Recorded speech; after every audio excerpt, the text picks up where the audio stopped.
I'm Charles Ferguson, and Jeremy Elmore and I did the maintenance, and we served our team while we were down here, and we did things like setting up lights and running extension cords and trying to make sure that the team was comfortable, unclogging toilets and helping with the shower. And then when we weren't doing anything, we got a chance to go out into the community and see the different ministries doing their work. Also seeing the people of Contra and Oz. It was just a blessing this week to serve our team and to see the service of our teammates as they worked in the community. Look forward to coming back next year. Hi, my name's Diane Crump, and I worked in the kitchen this week. Kitchen ministry is a little different from the others because we're really serving the mission team so that the mission team can serve the people of Honduras. But we have a great time. We serve 3 meals a day for the team. It's really important that we keep everything clean. They have different germs in Honduras than they do in America, so if the kitchen gets contaminated, the whole team could go down. So we do think our job's pretty important, and we have a great time in the kitchen. The team is so supportive, and it's just a great time. I'm here in the preaching tent, and the preaching ministry is one of the most important things we do. This is the place where we share the gospel with the folks. Every day before they're seen in the clinic, they come here, we share the gospel with them, and after an invitation is given, decisions are made, folks line up where their cards are punched, their fingers are dipped, then they can line up to be seen in the clinic. And like I said, this is an important ministry. We have this year 3 preachers with us, myself, Mike Hillard, and Billy Whelan, and it's just been a great week here as we've been seeing decisions for the Lord.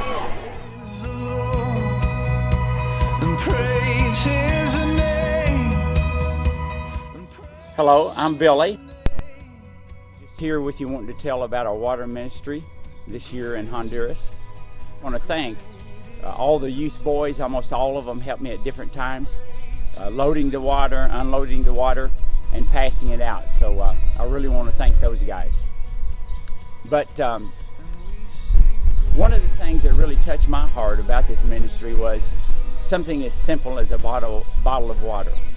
As we started passing them out to the people, the more we passed out, the more you could see that they really never had anything like a bottle of water. As simple as it might seem, as I talked to some of the local people, they get water in bulk, like 5-gallon jugs of water, but bottled water is a rarity in their village. So as we were passing it out, the moms would take it, give it to their children, and then even they would want more. Then as we got all the parents furnished with water, then we were just mobbed by the small children. And it was so touching to see all of them gather around you and just stick their little hands out, just basically begging for the water. I think at the end of the week, we gave out around 3,000 bottles of water. There were a group of men rebuilding a elementary school, some of them roofing, and we went over and shared the water. We gave it to several other people in the village, and it was such a way of sharing. But I think as we look back on this water ministry, it kind of reminds me of the Bible in John 4 about the Samaritan woman at the well that gave Jesus a drink. And she was really wondering, would he not get thirsty again? And if you remember, he replied and said, if you drink the water of life, if you drink the water of me, then you will thirst no more. You will live for eternity. And I really think that symbolizes somewhat in what this project did. These people knew that we were quenching their thirst, but in the big picture of things, I think they knew that we were sharing Jesus with them too. Hey, I'm Katherine. I'm here in Honduras. I was fortunate enough this week to be over the front porch, which was a dream come true for me. We got to welcome everyone that came in our door. We got to weigh them, we got to do their blood pressure, but best of all, we got to love them. That was our theme this week, was to love the people. And the group that I had, let me tell you, we loved them. We held babies, we hugged, we smiled, we held hands. Also in this ministry, I was able to kind of, go around and float around and help others, and I got to hold hands of a little girl getting her tooth pulled, and I got to hold a hand of a man that was in a motorcycle accident who was in such pain, and I got to be the one to hold his hand while he went through that. And at the end, with him saying, I love you, I told him I loved him, and his answer back was, I love you too. And that was amazing to me this week. And it was, like I said, it was a dream come true to be able to be in that position. All right, so here in Honduras, we have beans and rice and clothing, and we minister to some of the poorest people that I've ever seen in my life. And the first night we were here, there was a man and his wife and 3 children in service, and I watched them the entire time. And the man was a little older, and he had on cleats, and he had worn those cleats so long that there was nothing left of the actual cleat part. So today I was actually able to find him again and get him shoes, and they were so poor, their children had hardly just rags for clothes, and we gave them clothes, and I even gave them a little bit extra beans because it just melts my heart to see these families that just can't afford the basic necessities here. So I absolutely love serving here in this particular ministry because it's basic needs they cannot afford. And we brought more clothes than we've ever had before. We had 347 boxes of shoes and clothes. Now the shoes, we actually had 907 pair of shoes. And so this was just an immense amount of clothes for us to pass out.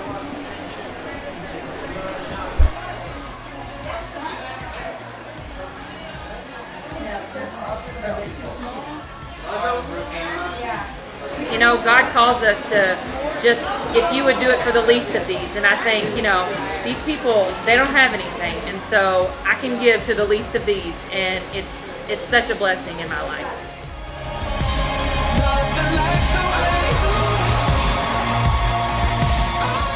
I work in the medical clinic, and we're having a really good week this week. We've seen tons of patients. One of the neat things about the medical clinic is it's really the drawing card that brings people in, and then that way we're able to share the word of Christ to them. We start out, they come to the front porch, and that's where people get their blood pressure checked and get weighed and kind of triaged, and then they bring them into the clinic. And this week we've got 9 providers, and so they go to either a nurse practitioner, or a physician, and then we just do an examination. We talk to them, we find out what their real needs are, and we try to do whatever we can for those needs, such as give them medications, or if we need to send them somewhere else. It's really been a blessing to be able to do that, because a lot of times people just don't have access to that care. So we're really pleased to be able to do that for them. Also, we get a chance to give everybody a Bible that wants one, and I don't think I've had anybody that I asked, do you have a Bible or do you want one, that has turned that down. So that's really always neat to see their look on their face when you hand them that Bible, and because we know that inside that is just the answer to everything. The children, we're able to give them toys, and we're able to give family packs to the families, and then send them on to the other ministries, to work pharmacy, rice and beans, clothing, all those other areas to where they can also be ministered to. So I'm just really pleased to be able to be here this week. It's just an awesome opportunity.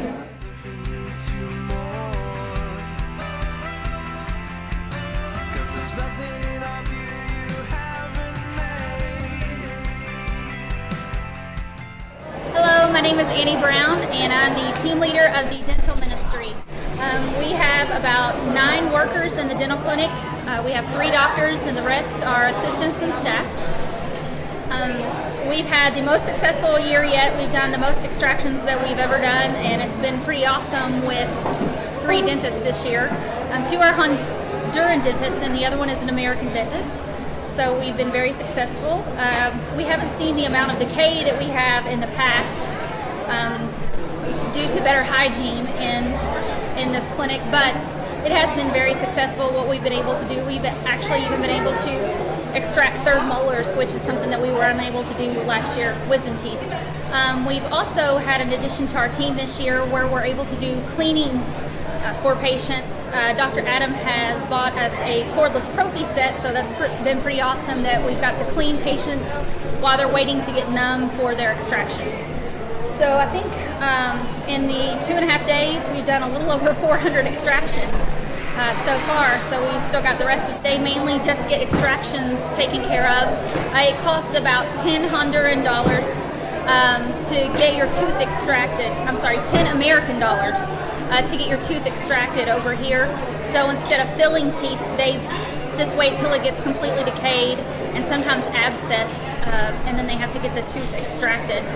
They don't have preventive care because it costs the people too much, so they don't go every 6 months to get x-rays and cleanings to make sure that, you know, they have healthy teeth. And the main thing that we have seen, especially with the children, they have these bags of sugar water and sugared milk that they drink, and it's kind of like a Ziploc bag with a straw in it, and that's what they sip on all day. And without proper hygiene at night, then they're going to get cavities.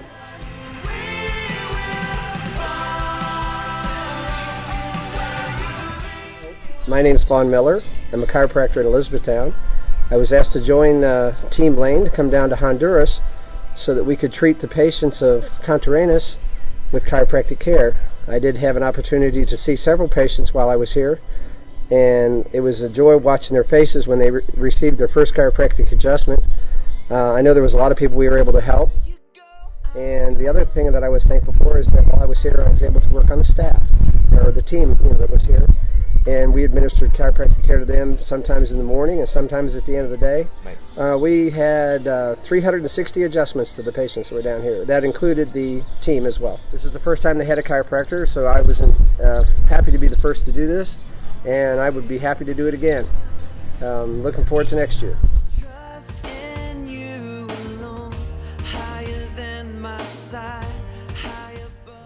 Here in the eye clinic, we have a great opportunity to see all ages of people. We have infants all the way up to people as old as 95. It's a very humbling experience when you give somebody, say the age of 50 or 60 years of age, glasses that are what we consider to be pop bottle type glasses, knowing that they've probably not been able to see anything or read anything for several years. And all of a sudden you put those glasses on, and all of a sudden now they can see. And then to pull up their Bible from where they was just saved, just a very humbling experience for them to be able to, for once, be able to recognize Jesus and the love that he has, and to be able to see where other people are sharing that with them, and now be able to read that for their own salvation and increase that relationship that they have with God.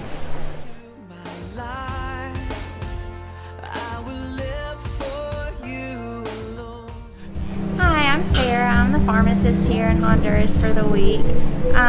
One of the things that I run into a lot, coming home and before I go, is people saying, oh, well, you're only there for a few days, or, oh, you don't give them very much medicine. And I mean, in some ways that is the case, that's true, but I like to think about certain cases, especially our first day here. We had a little baby before we even started seeing patients in the medical clinic. Her parents brought her, and the doctor saw her, and she had a really high fever.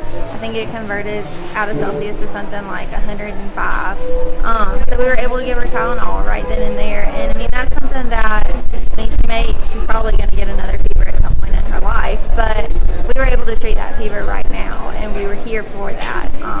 And so that's not something that is an ongoing issue that she's always going to have Tylenol for, that we can't give her enough of a supply for that. But we were able to treat her, for right now, and that's what's great about this ministry.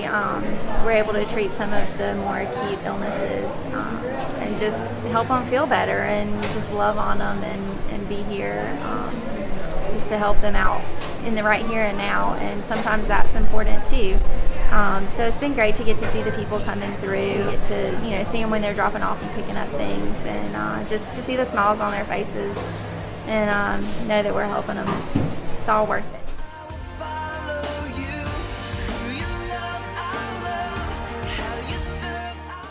I am doing the photo ministry here in Honduras, and behind me we are taking photos, family photos of the men, the women, children, whatever they want. And a lot of them have never had a family photo before, and there's a lot of women that have never seen themselves in the mirror, I have found, and so they're all concerned about their hair and how it looks, and it's been really amazing to see how they've reacted to seeing their families in these photos. One story that has hit me is there's an older gentleman, probably around 80. He had never had a photo, and after the photo I told him God loves him, and he proceeded to tell me how he was originally Catholic and that it is only by the grace of God he was converted and was baptized and has the utmost faith in God in his life, and it just brought me to tears. The little kids have been amazing and adorable, posing for the camera, and just amazed at seeing their faces, and they have the most beautiful smiles, and all of the moms gather their families and cousins and daughters and sons and grandparents in all of these photos and squeezing in, so it's been amazing to take all these pictures. Hi, my name is Jenna Hornback, and I was in charge of the Bible school that we held nightly in the village for the village children. It was a great experience. It was awesome to see children who were eager to learn about Jesus' love and sit there and just absorb every single word that you had to tell them and to listen and just to show their excitement. One particular story that stood out for me was Wednesday night. We did our lesson, and at the end of the lesson, each student or each child got a book on Jesus' birth, and at the end of the service, I'm not sure if it was a father or a grandfather, he came up to me and was so thankful that his children or grandchildren had gotten that book. And then as we got closer to the school where we stayed, I noticed two little girls in the road, and they were just walking engrossed in that book as they were reading it, not even looking to where they went. So it was an awesome experience, and I can't wait to come back next year.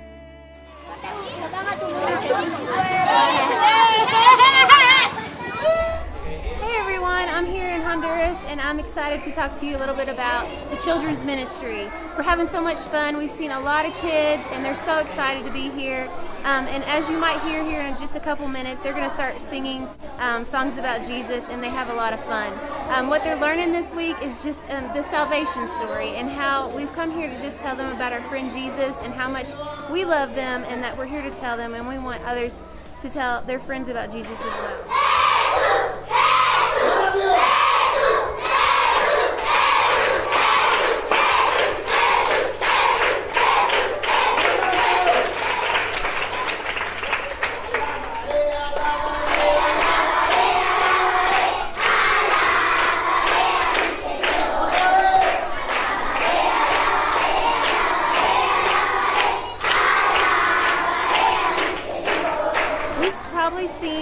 Yesterday we saw about 500 children, and so far today we've seen about 600 children. We still have another day, so we're excited to see what God's going to do this week, and just blessed to be able to work with these children.